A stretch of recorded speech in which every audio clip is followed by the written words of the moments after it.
श्री स्वामी समर्थ महाराज की जय.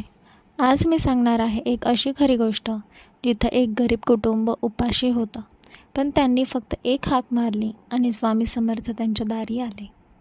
गोष्ट आहे एका गरीब आईबापाची आणि त्यांच्या 2 लहान मुलांची.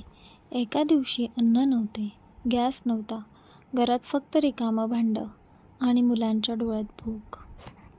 आई म्हणाली, बाळांनो, आज काही नाही आहे, फक्त डोळे मिटा आणि स्वामी समर्थांची आठवण करा. ती स्वतः देवळात जाऊन बसली. समोर फक्त स्वामी समर्थांचा फोटो आणि एकच मागणी, स्वामी, माझी मुलं उपाशी आहेत, काही नको, फक्त अन्न द्या. त्या दिवशी संध्याकाळी एक अनोळखी साधू त्यांच्या घरासमोर आला. त्यानं हसून विचारलं, भांडी रिकामी आहेत का?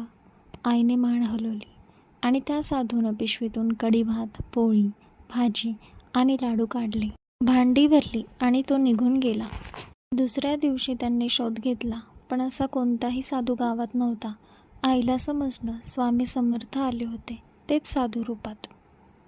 या कथेतून कळतं, जिथं माणूस थांबतो तिथून स्वामी सुरू करतात.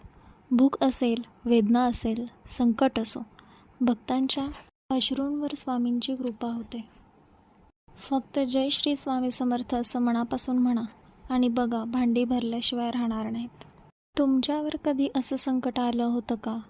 कमेंटमध्ये लिहा, स्वामी आले आणि भांडं भरलं. हे गोष्ट शेअर करा, कारण कदाचित कोणीतरी उपाशी आहे, पण श्रद्धेची भूक जास्त आहे. अशाच खऱ्या गोष्टीसाठी चॅनलला सबस्क्राईब करा.